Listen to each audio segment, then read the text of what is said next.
Family का role क्यों important है?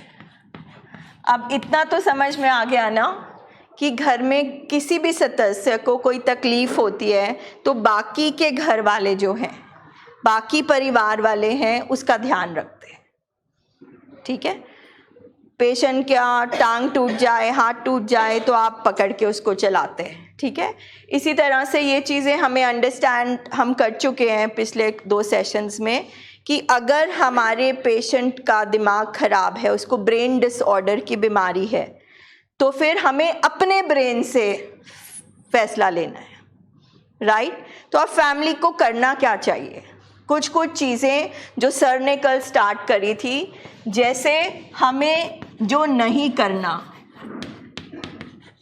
इनेबलिंग नहीं करनी, ये मैं आपको समझाती हूँ।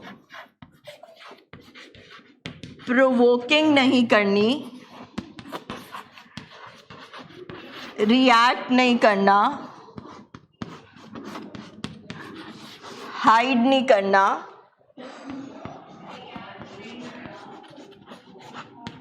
गुस्सा नहीं करना। What is enabling?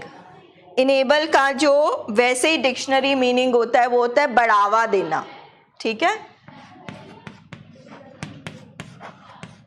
आपको मैंने एक उदाहरण भी दिया था।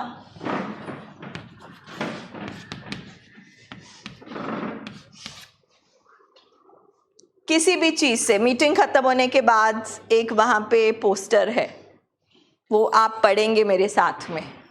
ठीक है, कौन कौन सी चीजें हमें नहीं करनी है। इनेबलिंग होता है बढ़ावा देना। और अब हम बीमारी की बात कर रहे हैं, तो हमारे पेशेंट को जो बीमारी है उसमें हमें ऐसी कौन सी हरकतें नहीं करनी जिससे इनेबलिंग हो, हम बढ़ावा दें। जैसे मान लीजिए पेशेंट नशा करना चाहता है, वो हमसे पैसे मांग रहा है और हम उसे पैसे दे रहे हैं, जिस मर्जी कारण से दे रहे हैं कि हमें डर लग रहा है, कुछ भी हो रहा है, मगर हमने बढ़ावा दे दिया ना, इनडायरेक्टली हमने उसका नशा बढ़ा दिया। हमने खुद लाकर दे दिया, वो भी बढ़ावा हो गया। उसके जो बीमारी में वो जो हरकतें कर रहा है, झूठ बोल रहा है, कोई भी उससे ऐसा एक्शन हो रहा है जिसमें हमने उसका साथ दे दिया, उसको एक्सेप्ट कर दिया, उसकी बीमारी बढ़ती रहेगी। क्योंकि साथ साथ हमें ये अंडरस्टैंड करना है कि उसका मन, उसका जानवर दिमाग, जो अभी हम इससे पहले डिस्कस कर रहे थे, एनिमल ब्रेन जो है उसका, यहाँ पे वो बीमारी बैठती है, यहाँ पे हमारे पेशेंट की बीमारी बैठी है। और झूठ कहाँ से आता है? मत से या जानवर दिमाग से? जो हम चालाकियाँ करते हैं, जो ये नशा है, सारी चीज़ें हैं, जो ये गुस्सा है, ये सब कहाँ से आ रहा है? जानवर दिमाग से। तो जब कोई भी वो ऐसी हरकत करता है जो जानवर दिमाग से आती है, जैसे वो गाली देता है, तो हमें गाली नहीं देनी आगे से, मगर उसको ये भी नहीं कहना कि तुमने गाली दी, चलो कोई बात नहीं, क्योंकि इससे क्या हुआ, हमने उसके जानवर दिमाग को खुराक दे दी। गाली दे दी, उसने सॉरी कह दिया, हाँ कोई बात नहीं कोई बात नहीं, उसने फिर गाली दे दी, हमने आगे से कुछ भी नहीं रिस्पॉन्ड किया, तो उसके जानवर दिमाग को क्या लगेगा? ये ठीक है, इट्स ओके, गाली दे सकते हैं, थप्पड़ मार सकते हैं, कुछ भी कर सकते हैं। सो कोई भी बीमारी की हरकत जो हमारा पेशेंट कर रहा है, अगर हम उसको नहीं बोल रहे कि ये गलत है, हम उसे ना नहीं बोल रहे सही तरीके से, तो वो बीमारी को बढ़ावा ही दे रहे हो आप। ठीक है, जैसे कल मैंने उल्टी का एग्जाम्पल दिया, या कोई भी एग्जाम्पल हो। ठीक है, अब आ गया प्रोवोकिंग। इससे बीमारी तो बढ़ेगी क्योंकि हम तो दे रहे हैं बढ़ावा। प्रोवोकिंग, प्रोवोक करना होता है भड़काना, क्योंकि लड़ाई गुस्सा सारा आता है हमारे जानवर दिमाग से। ठीक है, अब जो ईगो है, जो मैं है, अहंकार है, वो भी जानवर दिमाग में। तो हम जब किसी को भी अपोज करते हैं, हम किसी को फंसा देते हैं, किसी को हम ललकारते हैं, गुस्सा करते हैं, ताना देते हैं, बातें सुनाते हैं, तो उसके अहंकार को ठेस पहुंचेगी, ऊपर से वो नशे में है, ठीक है। और अहंकार कहाँ बैठा है? जानवर दिमाग में। उससे उसको गुस्सा आएगा, तो जब ज्यादा गुस्सा आएगा वो और नशा करेगा। तो ये भी नहीं करना है। नशे में या उस हालत में पेशेंट कोई हरकत करता है और आप भी आगे से सेम हरकत करते हो। वो गुस्सा करता है, आप गुस्सा करते हो। वो गाली देता है, आप गाली देते हो। अगर हम रिएक्ट करते हैं उससे भी हमें कोई फायदा नहीं होने वाला, और बढ़ेगी बीमारी। अगर हम उसकी बातें छुपाते हैं तो हम जानवर दिमाग का हौसला और बढ़ा रहे हैं। ये भी नहीं हमें करना। गुस्सा तो हमने डिस्कस कर ही लिया। ये सब नशे की खुराक है, ये एडिक्शन की खुराक है। हमने एडिक्शन की खुराक उस बीमारी को खुराक नहीं खिलानी, क्योंकि हमने तो किस पे काम करना है? मत पे। अगर हमने मन को ही सारा खाना और खाना खिला दिया तो मन तो और ताकतवर हो जाएगा। हमने तो मत को खाना खिलाना है। अब मत को कैसे खाना खिलाते हैं? अगर हमने इनेबलिंग नहीं करनी, प्रोवोकिंग नहीं करनी, रिएक्ट नहीं करना, तो हमने क्या करना है?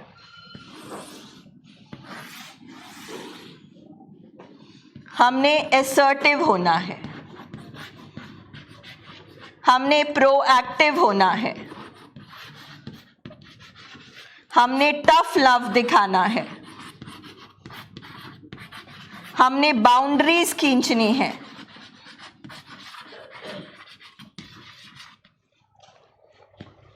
अगर हमने छुपाना नहीं है, हमने बताना है।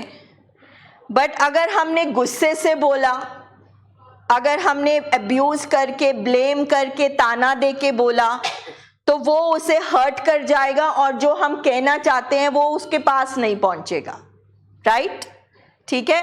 तो असर्टिव होके, टफ होके, अपनी बात पे जोर डाल के हमने 1 या 2 वाक्यों में उसे बोलना है, जैसे सर्कल बता रहे थे कि देखो मैं आपकी वाइफ हूं, देखो मैं आपकी मदर हूं, जो आपने कल किया वो अच्छा नहीं लगा, लगता है हमें मदद चाहिए, या पहले आपने बोला मुझे अच्छा नहीं लगा, मैं हर्ट महसूस हुई। नहीं तो हम क्या कहते हैं? तू ये करता है, तुमने ये किया, तुम्हारी वजह से ये हुआ। तो वो रिएक्शन हो गया। वो फिर किसको खाना गया? जानवर दिमाग को। जब हमने अपने ऊपर चीज ले ली कि आपने ये किया मगर मुझे बहुत दुख हुआ, मैं बहुत हर्ट महसूस हुई और मैं आपको ऐसा नहीं देख सकती, तो हमने थोड़ा सा वो गुस्सा और सिचुएशन को मिनिमाइज कर दिया, क्योंकि हमने भड़काया नहीं ना पेशेंट को, मगर हमने बात भी कह दी।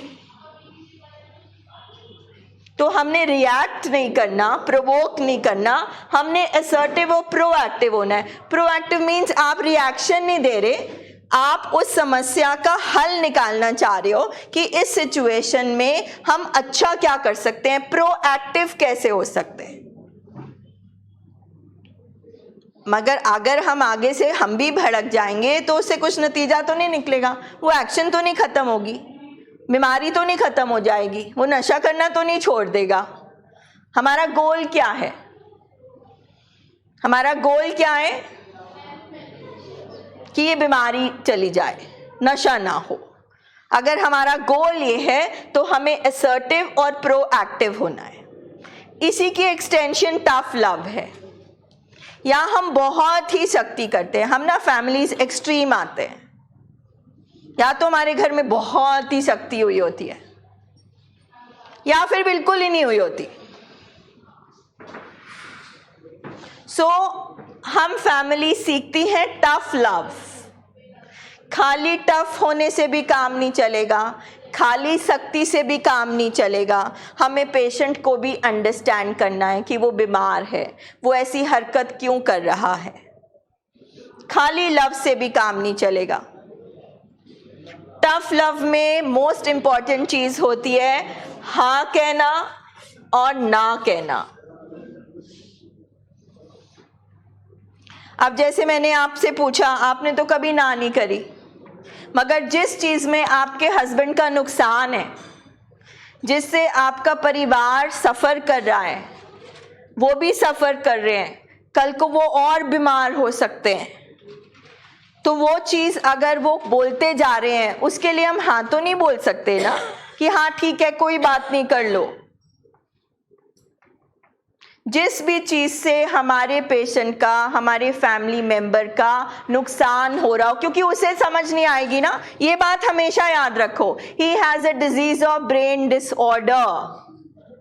वो महसूस कर सकता है मगर वो कुछ कर नहीं सकता, एक्शन करने वाला हिस्सा काम नहीं कर रहा, तो उसको समझ में नहीं आएगी। इसलिए आपने ना करना सीखना है, जिसमें उसका नुकसान नहीं हो रहा, जिसमें हमारा नुकसान नहीं हो रहा, उसके लिए हाँ। दूसरी बात आ जाती है ना कैसे करना, क्योंकि हमने बोला इनेबल प्रोवोक नहीं करना, तो ना कहने के लिए भी वही असर्टिव होके ना करना कि देखो ये बात बिल्कुल भी ठीक नहीं है, इसमें आपका नुकसान है जो मुझे भी बर्दाश्त नहीं होगा, जो मुझे भी अच्छा नहीं लगेगा, तो इसके लिए मैं आपका साथ नहीं दे सकती। मैं आपके साथ हूँ मगर मैं बीमारी के साथ नहीं हूँ। मैं आपके साथ हमेशा हूँ, मैं सपोर्ट भी करूँगी, मैं ध्यान भी रखूँगी, मैं सब कुछ करूँगी, मगर इसमें मैं आपके साथ नहीं हूँ। तो आपने ना भी कर दी और आपने अपना मैसेज जो कहना था वो भी दे दिया। ये सब इसलिए ज़रूरी है क्योंकि बहुत सारे पेशेंट यहाँ पे बैठे हैं जो इतने सालों से, जैसे आपका अभी फ़िलहाल यहाँ लंबा, सबसे लंबा स्पैन होगा, कितने साल बीमारी में रहे आप दोनों? चलो जल्दी जल्दी अपने साल बताएं। हाँ जी,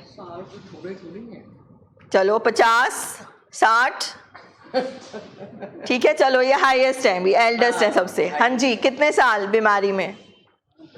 हाँ 12-13 साल, 22 साल। हाँ जी मैम, शादी को कितनी देर हो गई? 10 साल, 4 साल, 19 साल, ठीक है, मतलब ऐसे ही हम लोग बैठे हुए हैं इधर। तो इतने साल से इस बीमारी हमारे रिश्ते के बीच में आ गई, बेटा बेटा न रहा, माँ माँ नहीं रही, ठीक है, तो हमारे अंदर इतना गुस्सा, इतनी नफरत, फिर प्यार भी है, फिर रिश्ता भी इम्पॉर्टेंट है, फिर इतना ट्रॉमा, इतनी पेन, पता नहीं क्या क्या इंसिडेंट हुए, हादसे हुए, तो हम उसका भी जानवर दिमाग ही घर में रह रहा था 22 साल, 60 साल, 50 साल, तो हमारा दिमाग भी जानवर ही बन गया, हम भी बीमार हो गए। तो हम ये दो जानवर ही आपस में लड़ते रहे, तो हम जानवर वाली ज़ुबान पर ही आ गए, जानवर वाली हरकत पर भी आ गए। अब जब हमने मत की ट्रेनिंग करनी है, रिकवरी करनी है, तो हमें वापस पहले फैमिली, क्योंकि वो बीमार है, तो हमें पहले अपना बोलना, चालना, चाल सब कुछ ठीक करना पड़ेगा। हम भूल चुके हैं, ऐसा नहीं हमें आता नहीं है, हमें तकलीफ इतनी है कि हमारा जानवर भी रिएक्ट करता है। सो यहाँ बैठ के ट्रेनिंग प्रोग्राम में वापस याद दिलाया जाता है कि देखो वो आपका पति है, आप उसकी पत्नी हो, वो आपका बेटा है, आप माँ बाप हो, और हम इंसान हैं, और हमें ये चीज़ें करनी है अगर हम हल चाहते हैं। तो फैमिली की ट्रेनिंग होती है और हम ये स्किल सीख रहे हैं, क्योंकि अगर हम ये करते रहे, हम यही करते रहे ना, हम पहुंचे तो कहीं नहीं, तो कुछ अलग करना पड़ेगा। जो हमने किया उससे हमें रिजल्ट नहीं मिला, अगर रिजल्ट लेना है तो कुछ अलग करना पड़ेगा। तो ये वो कुछ अलग है, ये छोटे छोटे टिप्स हैं कि पहले तो अब जो घर का माहौल बन चुका है, जो दरारें आ चुकी हैं, जो अंदर जख्म बन चुके हैं, पेन हो चुका है, ट्रॉमा हो चुका है, अगर फादर अल्कोहलिक है तो बच्चों से जो एक डिस्टेंस हो चुका है, अनसेड डिस्टेंस,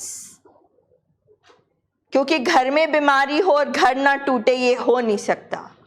तो आपका ये जो घर और रिश्ते टूट चुके हैं, या अफेक्टेड हो चुके हैं उनको हल्का हल्का जोड़ने में, घर का माहौल थोड़ा बेटर करने में ये कुछ टिप्स हैं, ये जो फर्स्ट एड है करनी पड़ेगी। ये बेसिक है,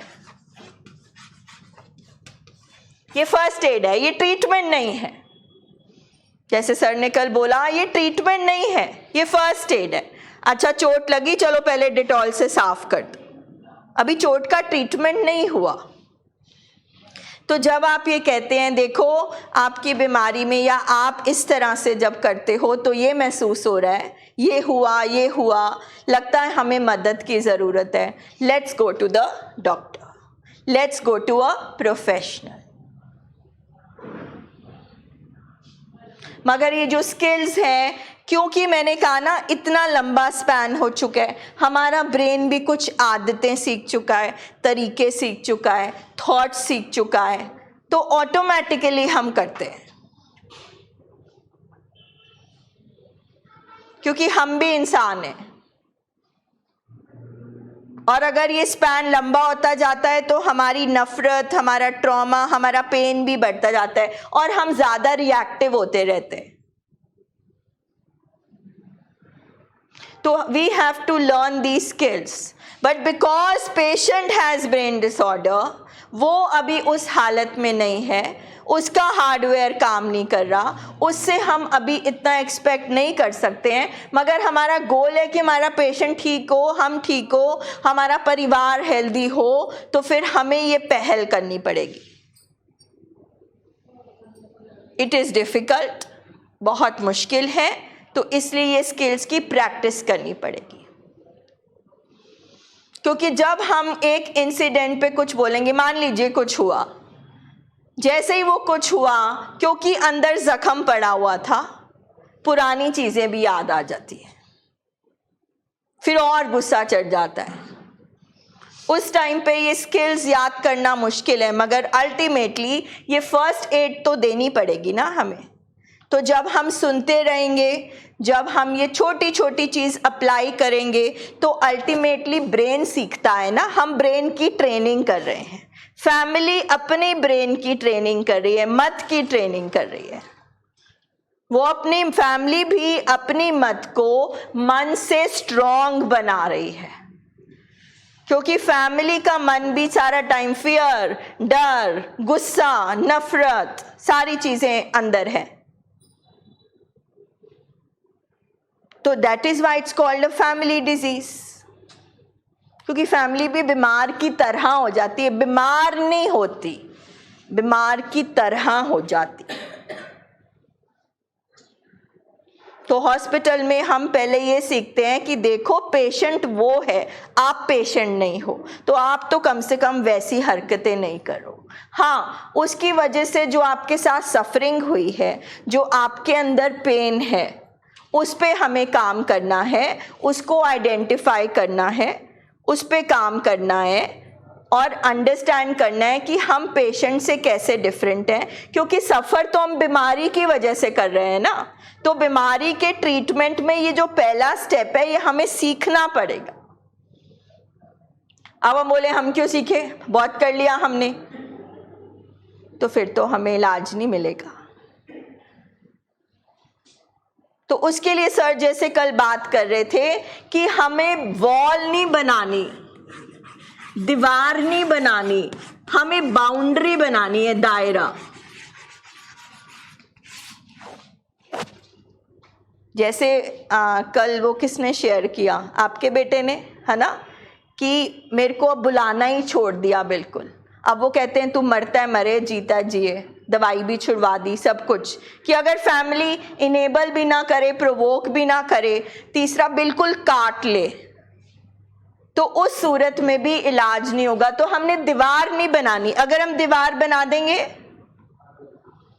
तो हम बिल्कुल ही दो हिस्सों में बट जाएंगे। हाँ, हमें दायरा बनाना है, बाउंड्री, बाउंड्री की बस अब इलाज करवाना है और कोई रास्ता नहीं है। इलाज के लिए जो जो करना है वो करना पड़ेगा। फिर वही बात, मैं आपके साथ हूं, बीमारी के साथ नहीं। इतना ट्राई करना पड़ेगा आपको। अब इतने सालों से आपके ब्रेन ने ये सीख लिया है कि हस्बैंड के सामने शर्म, इज्जत। अब आपके अंदर क्या है? इज्जत, शर्म, ना कैसे कहूँ, मेरी औकात नहीं है, मैं औरत हूँ, मैं बीवी हूँ। क्योंकि ये बचपन से लेकर आज तक हम औरतों को सिखाया जाता है। और यहाँ बोला जा रहा है कि आपका हस्बैंड है कहाँ? क्या वो हस्बैंड है? हाँ या नहीं? क्या वो पति है? अगर पति है तो पति जैसे काम हो रहे हैं? हाँ या ना? नहीं बोल पा रहे ना।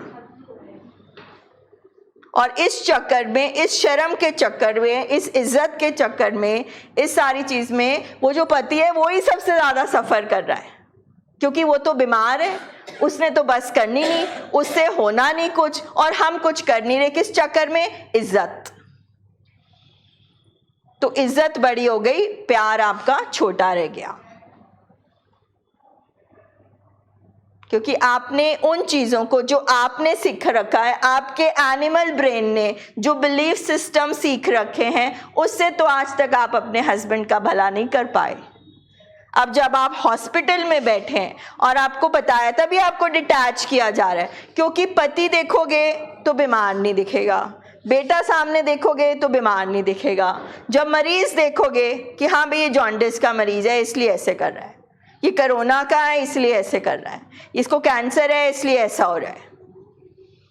तो इसी तरह से हम बोल रहे हैं, देखो एडिक्शन का पेशेंट है इसलिए चालाकियां कर रहा है, ये एडिक्शन का पेशेंट है इसलिए झूठ बोल रहा है, इसके अंदर नशे की बीमारी है इसलिए एग्रेसिव हो रहा है, इसका डोपामिन बढ़ गया है इसलिए तोड़फोड़ कर रहा है,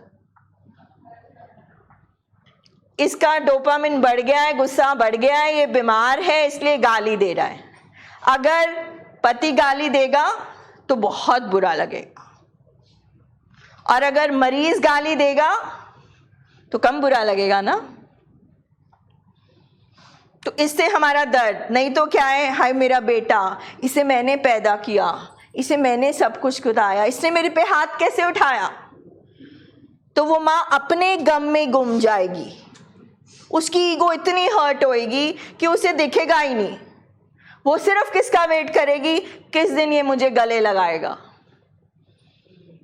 अगर हॉस्पिटल में जब वो थोड़ा ठीक हो रहा होगा आपको गले लगा लेगा, आप तो बीमारी भूल ही जाओगे। तो फैमिलीज भी इस जर्नी में सेल्फिश हो जाती हैं, क्योंकि माँ बेटे को देखती रहेगी तो बेटा ही ढूंढेंगी ना, मरीज तो किसी को मिलेगा ही नहीं। बीवी भी हस्बैंड ही ढूंढती रहेगी, मरीज छुप जाएगा। So we have to detach, हमें अपना रिश्ता और मरीज अलग अलग करने पड़ेंगे। हमें एक्सेप्ट करना पड़ेगा कि चाहे वो बड़ा है, छोटा है, पुलिस में है, पॉलिटिक्स में है, रिक्शा वाला है, मर्सिडीज वाला है, बहुत पढ़ा लिखा है, अमीर है, गरीब है, मरीज मरीज होता है। हम रिश्ते को गाली नहीं दे रहे हैं, उसकी बीमारी ही कुछ ऐसी है, हम बीमारी का इलाज करा रहे हैं। हम पेशेंट के अगेंस्ट, हम वो रिश्ते के अगेंस्ट नहीं जा रहे, हम उसकी मदद, हम अपनी ड्यूटी कर रहे हैं। और अगर हम ये नहीं इलाज करा रहे तो ना हमारा कोई प्यार है ना कुछ है, वो हमारी गर्ज है कि कुछ भी हुआ मैंने अपने हस्बैंड के आगे मुंह नहीं खोला, चाहे मुंह ना खोलने से वो मर जाए आपके सामने।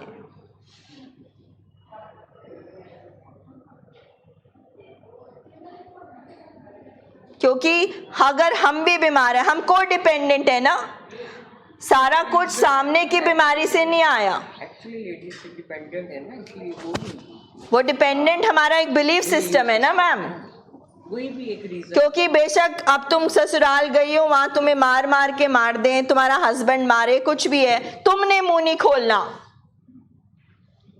मगर हम तो बोल रहे हैं उसको तो बीमारी है, इसकी वजह से कर रहा है, वैसे वो अच्छा इंसान है और ऐसी बीमारी उसको है कि वो बेबस है, वो कुछ नहीं कर सकता। तो आपकी ड्यूटी है ना, सारे परिवार की ड्यूटी है उसको ठीक करना। अगर आप नहीं करते तो आप किसके लिए कर रहे हो? आप अपने आप को संतुष्ट और सेटिस्फाई कर रहे हो कि देखो मैं कभी गलत नहीं हुई। आप अपनी बीमारी में इतने अपने बीमारी के नशे में, अपनी इज्जत के नशे में आप इतने बीमार हो कि आपको पेशेंट की बीमारी नहीं दिख रही। This is called कोडिपेंडेंस।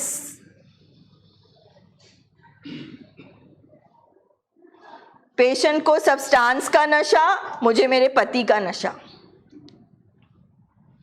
तो ये जो फर्स्ट एड है, अगर ये ही नहीं हुई, ये फर्स्ट स्टेप ही नहीं हुआ, तो फिर दूसरा स्टेप कैसे आएगा? दूसरा स्टेप तो यही है ना, आपको ट्रीटमेंट कराना है।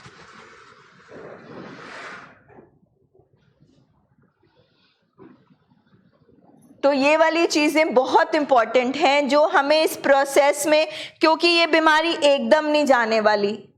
अभी भी ऐसे मोमेंट्स आते हैं जहाँ पे इनको आपको टफ लव दिखाना पड़ता है, आपको गुस्सा आ जाता है, इनेबलिंग भी कर देते हो, फिर आप रियलाइज करते हो नहीं मैं गलत कर रही हूँ। आप प्रोवोक कर रहे हो, फिर आपको याद आता है थोड़ी देर बाद बेशक कि नहीं ये भी नहीं करना है। तो ये प्रोसेस में ये स्किल, ये ट्रेनिंग फैमिली को अपनी लेनी पड़ेगी, करनी पड़ेगी, क्योंकि चाहते हम क्या है कि बीमारी घर से जाए।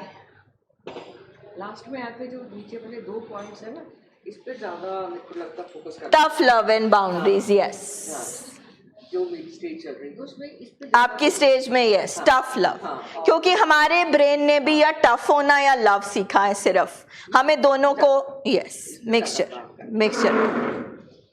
अब जब मैं थोड़ा सा अपना और शेयरिंग कर लेती हूँ तो आप बहुत कुछ सीख सकते हैं इनसे, क्योंकि पहली बार इन्होंने इलाज कराया, वो भी 60 साल 55 साल के बाद पहली बार, 50 इयर्स 50 इयर्स की बीमारी। तो समझती थी, ट्रीटमेंट में है, समझते थे ना, बस एक्शन नहीं किया।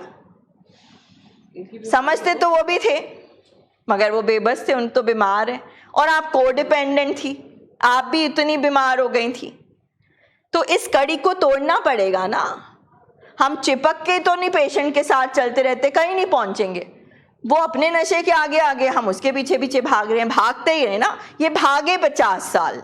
अब 50 साल में इन्होंने बहुत इनेबलिंग करी, बहुत प्रोवोकिंग करी, रिएक्ट करा, छुपाया, कस्में, वादे, लड़ाई, तलाक, सब कुछ किया, बट अल्टीमेटली तो फिर ट्रीटमेंट ही कराना पड़ा। तो ये आपके सामने बहुत बड़ा उदाहरण है, इंस्पिरेशन है। अच्छा, जो इलाज अभी नहीं करा रहे, बहुत पीछे हैं, तो आप इनकी स्टेज में नहीं आओगे। बीमारी है तो इसकी स्टेज में भी आओगे। डॉक्टर साहब के आर्टिकल्स बड़ा प्ले करते हैं ना, जो उनके जिनको पढ़ने के, जैसे जिनको इंटरेस्ट है स्टडी में ना, तो बिल्कुल बिल्कुल। यहाँ पे इतनी सारी ये मीटिंग्स होती हैं, ये ट्रेनिंग प्रोग्राम है, लाइव लेक्चर्स आते हैं सर के। सर लेख लिखते हैं, आर्टिकल्स लिखते हैं न्यूज़पेपर में। एक वे मिल गया, रास्ता मिल गया। So only thing I am trying to say is कि इतने साल से आप जो भागते जा रहे हो, आप इतनी तकलीफ में हो, मैं भी इतनी तकलीफ में थी, जो भी था हमारे साथ में एडिक्शन की वजह से घर में हुआ, कुछ भी हुआ, अल्टीमेटली अगर हम आज साथ में हैं तो हमें सॉल्यूशन चाहिए, और वो सॉल्यूशन है treatment.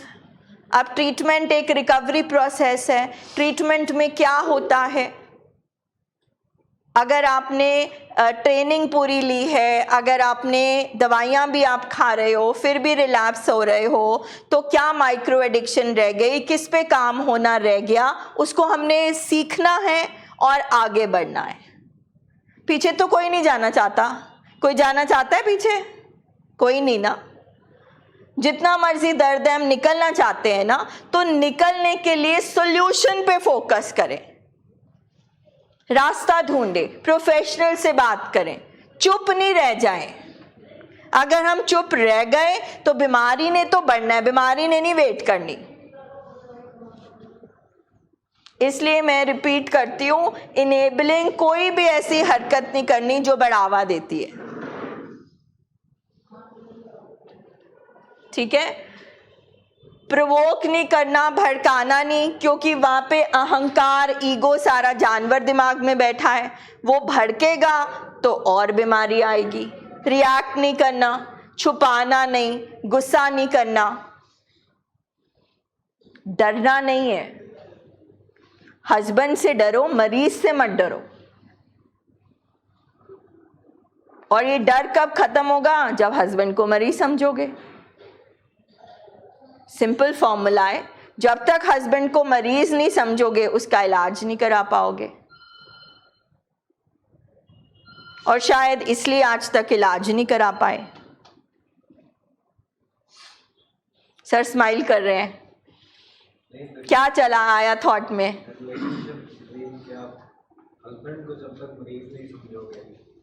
M I wrong sir? अब अगर हस्बैंड को बीवी बोलती है कि आपको इलाज कराना ही पड़ेगा, उसको कंट्रोल करने की कोशिश करती है, तो आगे से हस्बैंड क्या कहता है?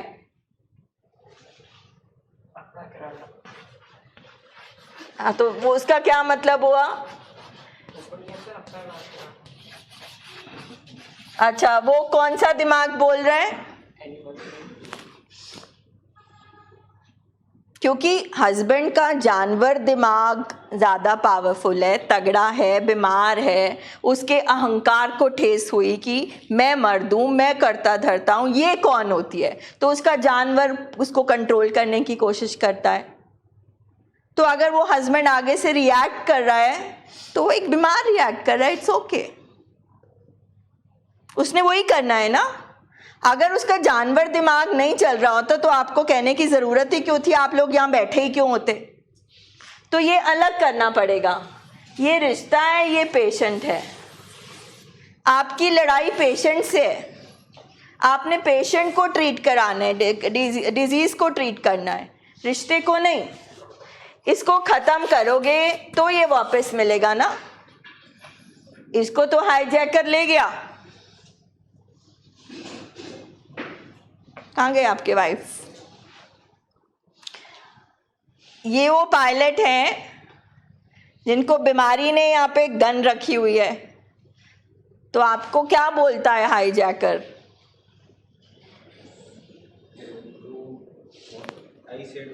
यस। तो अगर हाईजैकर बोलो भैया बॉम्बे नहीं, तुम्हें दिल्ली में ही लैंड करना पड़ेगा, तो आप बॉम्बे लैंड कर सकते हो? नहीं। अगर हाईजैकर बोले बॉम्बे में लैंड करना, दिल्ली में नहीं करना, ठीक है। उसके बाद आपको अगर अब वहां लैंड करना है तो आपने किसको कंट्रोल करना है? आप किसको हाईजैक करते हो? तो आप हाईजैक हो गए बीवी से, बीवी को हाईजैक कर लिया। तो आपके घर में ना आप हो ना बीवी है, कौन खेल खेल रहा है सारा? बीमारी। तुम्हारी लड़ाई किससे है?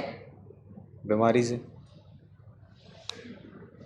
जब ये बात समझ में आ जाए कि हमारे घर में हम तो है ही नहीं, हमारा घर हम ही नहीं चला रहे, हमारी फैमिली हम ही नहीं चला रहे, हम एक दूसरे पे ही चढ़ी जा रहे हैं और रिएक्ट कर रहे हैं और हम इलाज नहीं करा रहे, तुम क्या, वेयर विल बी रीच?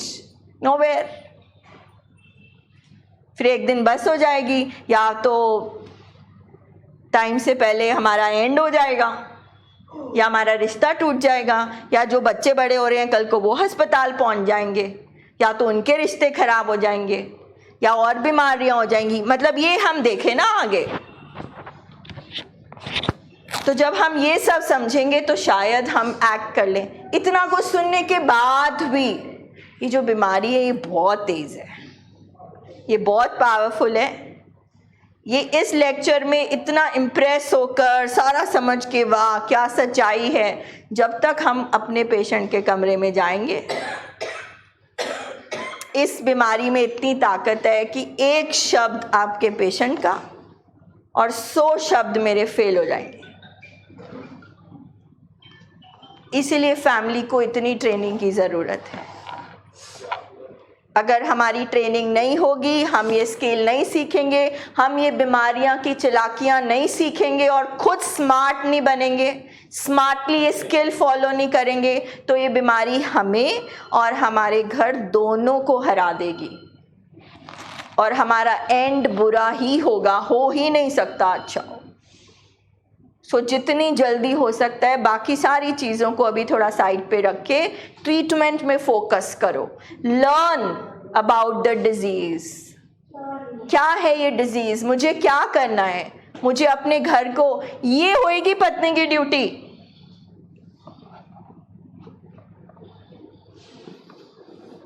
अभी शुरू में शायद आपको गालियां सुनने को मिले, ये भी सुनने को कितनी बदतमीज औरत है, कैसे पति को जवाब देती है, कैसी हरकतें करी है, सब सुनने को मिलेगा। मगर वो कौन बोलेंगे? जिनके दिमाग खराब है या जो जानते नहीं बीमारी है। पर जब वो हस्बैंड रिकवरी में जाएगा,